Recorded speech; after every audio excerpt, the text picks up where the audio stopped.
Buenas, ¿cómo están? Hoy vamos a continuar con el contenido de la unidad número 2 y vamos a citar precisamente el punto 4, donde vamos a hablar sobre el planeamiento estratégico en el sector público. Recordando lo que habíamos dado sobre la unidad con respecto a lo que es el régimen financiero y contable del sector público, el marco legal y la estructura. Cuando nos referíamos al marco legal del régimen financiero y contable del sector público, tomábamos como base a la Constitución Nacional, que es la que establece los fines, valores y objetivos, que son las regulaciones, principios, derechos y garantías que establecen para la estructura de nuestro sistema argentino. La aceptación de un programa constitucional implica dos formas interpretativas. La interpretación dinámica, que se relaciona con el contenido teológico de la Constitución, es decir, en su mayor parte implica marcos muy amplios e imprecisos. Y la interpretación sistemática o sistémica consiste en recalcar la vinculación entre las distintas normas del contexto institucional. Es decir, que todos los textos jurídicos son imposibles de comprender sin su abordaje no se hace bajo la luz de la Constitución. ¿A qué se refiere? Que la Constitución Nacional es la carta madre y es la que da nacimiento a las demás leyes con respecto a lo que es seguridad, salud, educación. Es la base de todas las leyes. Vamos a tratar lo que es el sector público. En el planeamiento estratégico del sector público, vamos a tratar el concepto que lo hace referencia Núñez Miñana, quien dice que se entiende por sector público al conjunto de organismos y unidades económicas que dependen directamente del Estado por ser parte del mismo o empresas con control, propiedad y conducción estatal. Pueden identificarse dos sectores diferentes en la actividad económica en un país o en una región. Y se encuentra, por un lado, el sector público, que está representado por lo que es el Estado, compuesto por los gobernantes, que son los que elegimos nosotros y ejerce su mandato durante 4 años. Ellos se rigen por sus acciones y reglas políticas. Y por el otro lado tenemos el sector privado, que está compuesto por los particulares que utilizan los mecanismos de mercado para lograr bienestar, asignar bienes y servicios. Ahora bien, como ustedes verán en esta imagen, tenemos el sector público, que está compuesto por la ciudadanía, a los cuales el sector público les debe brindar protección y desarrollo. Por otro lado, tenemos la economía, que el sector público debe encargarse de fomentar el desarrollo económico. Y además tenemos el territorio, que al territorio la función del sector público es desarrollar infraestructura y mayor valor a la tierra. Ese es un mejoramiento. Entonces, la función del Estado es la organización política y jurídica de un pueblo en un determinado territorio, bajo el poder de mando de una autoridad que gobierna vínculos de raza, idioma, historia, cultura, que son características especiales de cohesión social. De allí que el sector público es un Estado soberano y su organización. Por ende, volviendo a la imagen anterior, vemos que tanto la ciudadanía como la economía y el territorio son todos elementos del sector público. Y el sector público es una parte que conforma y da nacimiento a los derechos en los cuales el Estado puede prestar esos servicios. En esta imagen, si bien aquí es muy diminuta, la referencia para que ustedes puedan ver los componentes de cada elemento, tenemos el organigrama del sector público nacional de la gestión que empezó su mandato en diciembre del 2019. Es bastante amplio, pero solamente es a los efectos informativos. Ahora bien, ¿cuál es la estructura de funcionamiento del sector público? El sector público tiene una actividad financiera del Estado, es decir, realiza por un lado lo que son los recursos y por otro lado lo que son los gastos. Los recursos los obtiene a través de un sistema tributario que es ingresos en los cuales obtiene el Estado por un poder coercitivo hacia los ciudadanos. ¿Qué quiere decir poder coercitivo? Es una imposición que el Estado le establece en forma directa a sus ciudadanos por residir en el territorio nacional. El gasto público, al contrario, se elabora a través de un presupuesto, es decir, se proyecta una serie de gastos que se van a desarrollar durante un ejercicio económico. Cuando hablamos de un ejercicio económico, hablamos de un ejercicio o un año comercial en la cual el Estado va a realizar sus actividades cumpliendo sus fines y metas, donde son prestar servicios básicos, esenciales, y la aplicación de los ingresos que ellos obtienen con la fuente de recursos obtenidos por el sistema tributario. Ahora bien, los recursos y gastos públicos, el fin de ellos es satisfacer las necesidades colectivas. Si ustedes recordarán, cuando hablamos de una necesidad, dividíamos la necesidad que era de forma individual con respecto a la necesidad que es colectiva. La necesidad colectiva radica de un conjunto de ciudadanos que comparten la misma carencia o estado de necesidad, valga la redundancia, de algún servicio en particular. De allí es que se lo dice necesidad colectiva.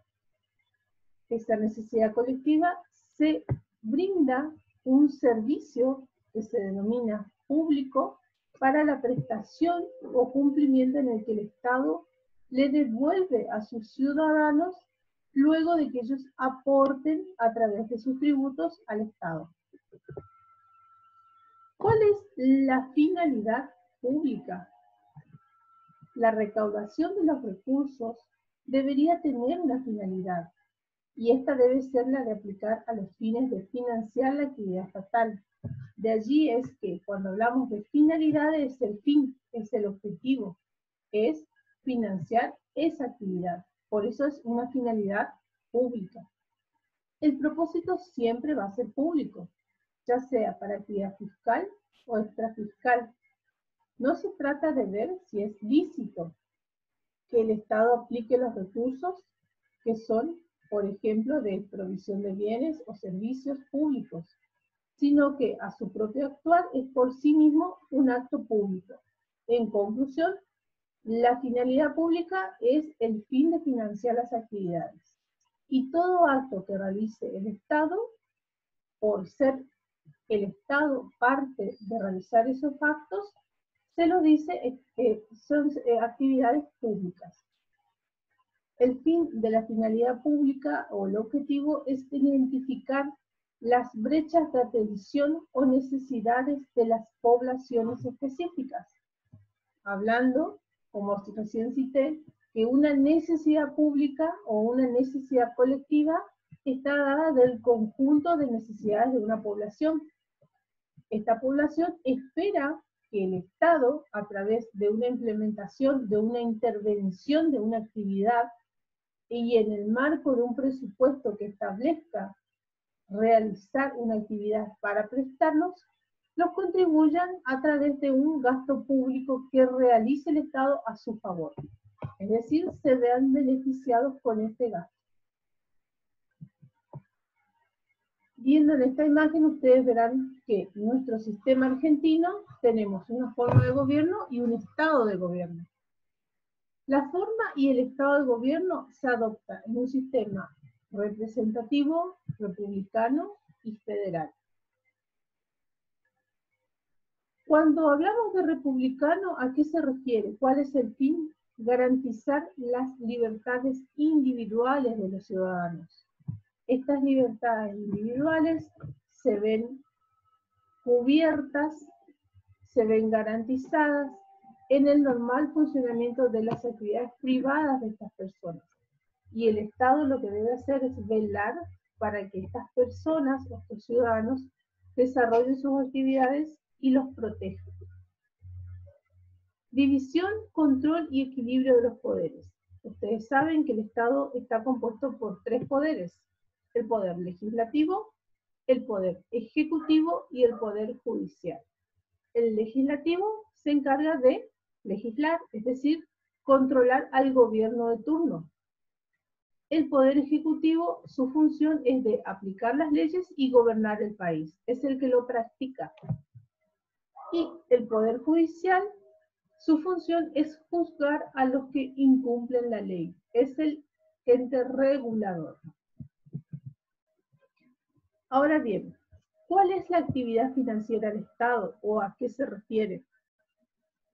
Se trata del conjunto de operaciones del Estado cuyo objetivo es obtener recursos y realizar los gastos públicos necesarios para movilizar funciones y servicios aptos para satisfacer las necesidades de la comunidad. Estas necesidades de la comunidad son las necesidades colectivas. La actividad financiera del Estado se traduce en una serie de entradas y salidas de dinero de la caja del Estado. Las entradas constituyen dinero a través de los ingresos públicos y a su vez la ejecución de las funciones estatales trae como una consecuencia una serie de salidas de dinero de las cajas públicas, lo que se denomina gasto público.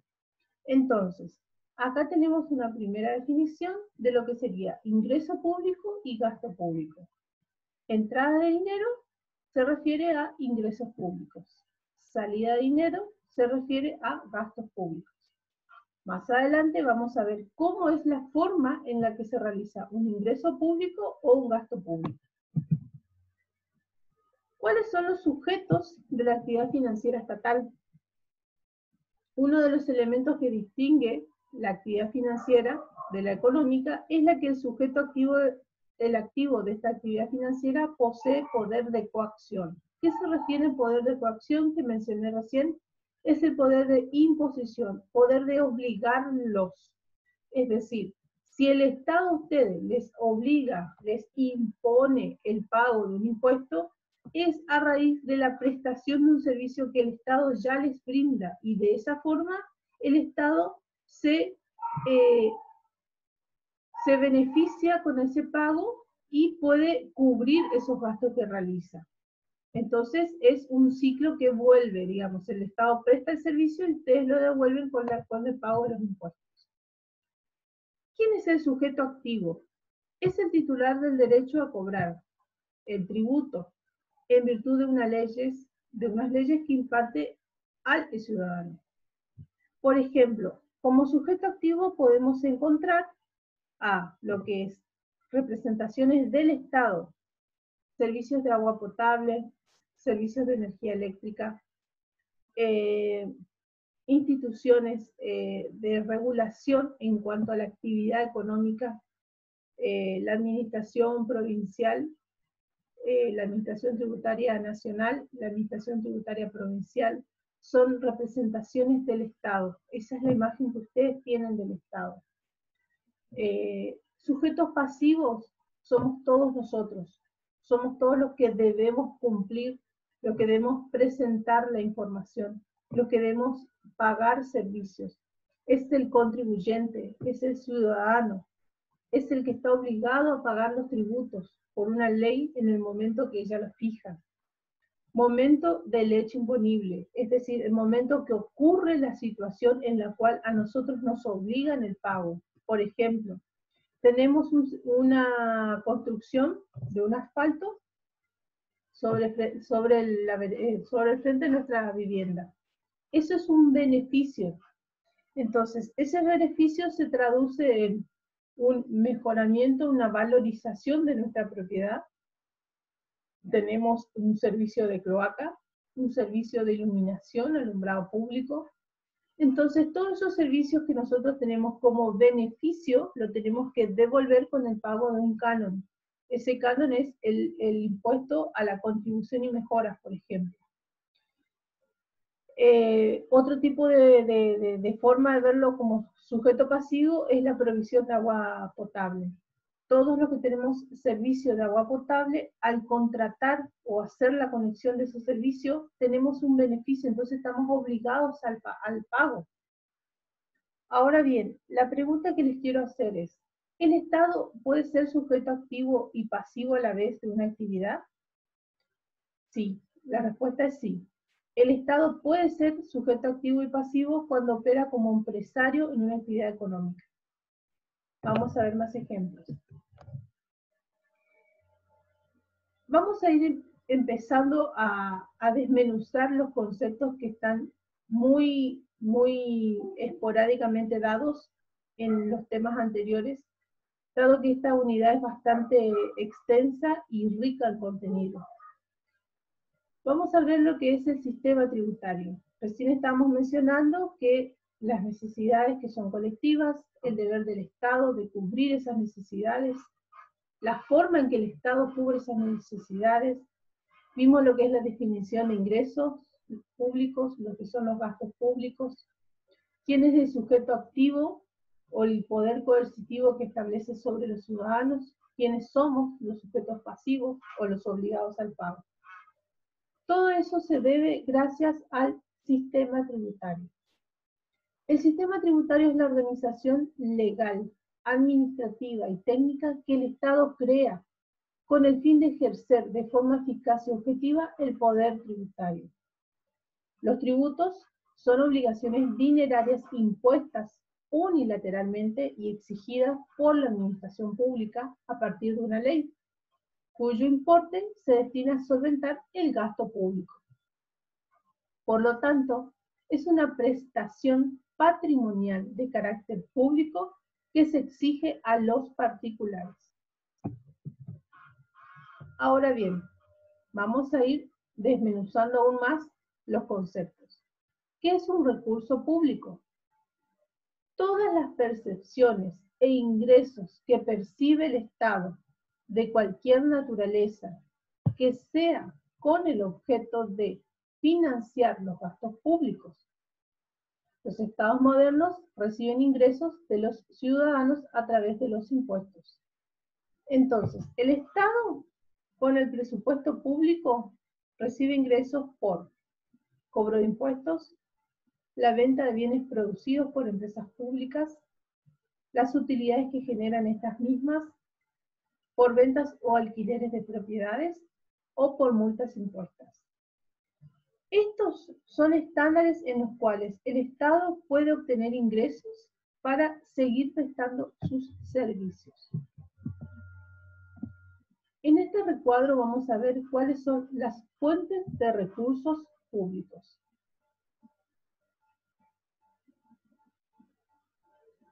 Tenemos el recurso monetario.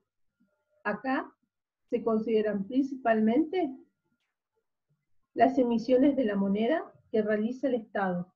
Muchos financistas sostienen que al no tener respaldo constituyen el factor fundamental de la inflación. Cuando hablamos de los recursos monetarios y la emisión de moneda, ustedes habrán escuchado que el Banco Central tiene depósitos en oro. Es taxativamente así. Es oro, lingotes de oro que tiene el Banco Central como respaldo de las monedas que emite. Entonces, cuanto menos oro se tenga, menos respaldo tenemos para emitir monedas. Y cuando se emite muchas monedas, o sea, se emite dinero, es una alerta para los economistas y los estudiosos en el tema de que el sistema monetario está bastante débil, está bastante vulnerado. Es decir, es una alerta para saber que aún va a aumentar la circulación del dinero y lo que implica que el dinero está perdiendo su poder adquisitivo, vale menos. Recursos gratuitos. Son los que el Estado recibe sin ejercer su potestad de imperio, como es el caso de las donaciones, legados. Financieramente son insignificantes. Son pocos los casos en que los estados obtienen estos recursos gratuitos o donaciones, como se cita el ejemplo. Recursos de crédito público está conocido por los llamados empréstitos. En la unidad anterior habíamos tratado lo que son los empréstitos, volvemos a hablar en esta unidad, pero ya aplicado en el concepto de lo que es la actividad financiera del Estado. Recursos de las empresas. Acá se incluyen los resultados de la actividad empresarial del Estado. Por ejemplo, Petroperú. Esto es un ejemplo de una página de Perú. ¿Qué es el recurso tributario? Acá se detrae una parte importante de la riqueza de los ciudadanos y personas jurídicas para solventar los gastos. De allí que provienen los mayores ingresos. Estábamos hablando que los recursos tributarios es la forma en que el Estado solventa sus actividades, la forma del poder de imposición, y el Estado, al ser un sujeto activo que impone a los ciudadanos, obtiene a través del derecho tributario el recurso tributario de imposición.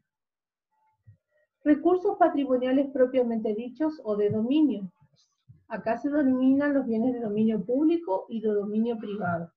Más adelante vamos a ver una diferencia en que es bienes públicos y bienes privados. Y los recursos por sanciones patrimoniales comprenden las multas y penalidades de carácter pecuniario que impone el Estado. Por ejemplo, violación de normas de tránsito. Es decir, acá en la ciudad podemos ver lo que es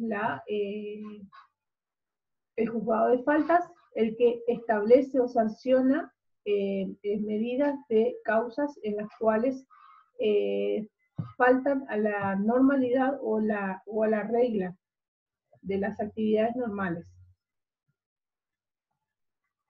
Bueno, vamos a continuar. Tenemos como un esquema de recursos públicos en los cuales la nación jurídica y políticamente está organizada, es decir, eso nace a través del derecho constitucional.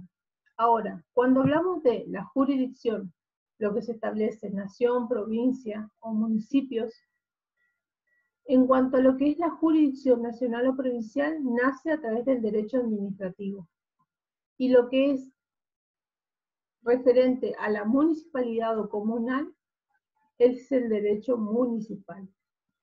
El Estado tiene necesidades públicas, debe cubrir esas necesidades públicas. Esas necesidades públicas son establecidas por la población. ¿Cuáles pueden ser las necesidades públicas? Tenemos educación, salud, seguridad, defensa, justicia. Entonces, para cubrir esas necesidades el Estado debe obtener recursos públicos. ¿De dónde obtiene esos recursos públicos? A través de los impuestos. ¿Qué son los impuestos? Tenemos como tributos, impuestos, tasas y contribuciones, enajenación de bienes y servicios públicos a través de las privatizaciones. Van a escuchar casos en los cuales el Estado empieza a ceder, el Estado nacional o provincial empieza a ceder territorios a la nación, la nación a la provincia, o la provincia al municipio, o la nación al municipio, de manera tal que esos bienes que eran públicos, eran privados, perdón, pasen a manos del Estado provincial o municipal y ellos administren.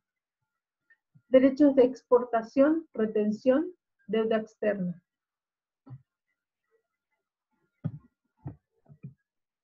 Ahora bien, haciendo un análisis del costo-beneficio, esta corriente busca evitar dispendios perjudiciales o inútiles de recursos públicos. Es una técnica que consiste en calcular y determinar el beneficio social neto que representa un determinado gasto público. Sirve para calcular la racionalidad del gasto y así poder asignar el gasto público con criterios de eficiencia. Ahora bien, ¿qué es el gasto público? Nos referimos a los flujos de salida que la hacienda pública tiene con el fin de aplicar los ingresos obtenidos para la realización de las distintas funciones que el Estado tiene a su cargo. En esta imagen ustedes ven que a través de los tributos el Estado presta servicios de seguridad, de educación, de salud y construcciones viales. Esas son las erogaciones del Estado estudiadas por el derecho presupuestario o derecho del gasto público, en el cual se constituye como subrama del derecho financiero previamente explicado.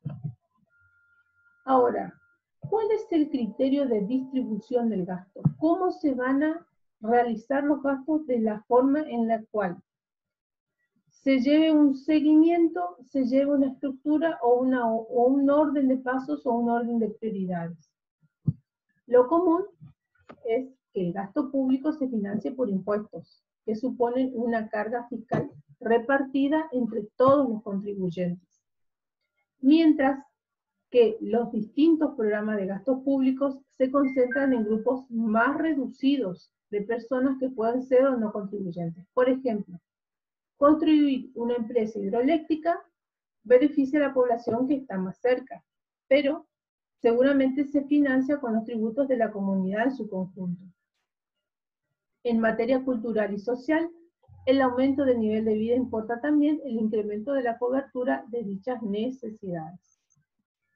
El reparto de los gastos públicos, repasando lo que habíamos dado en la clase anterior, la actividad financiera al momento se realiza gastos del Estado seguida por un criterio social, un criterio ético y político. En el reparto de gastos públicos habíamos mencionado que se tiene un criterio de distribución, es decir, un grado de necesidad, un criterio político y un criterio ético, es decir, cuáles son los servicios necesarios que se deben mantener en determinadas zonas, zonas pobladas, despobladas o desfavorecidas, cuáles son los recursos más imperiosos o necesarios en los cuales se deben solventar, como también hay que tener en cuenta el bienestar de esos ciudadanos, no por obtener un mayor rédito económico, sino no cuánto es lo que van a generar ellos en gastos o de recursos, sino el beneficio a los ciudadanos. En el recuadro tenemos que las finanzas públicas trata la necesidad pública que nace de la vida colectiva y la satisfacción del Estado.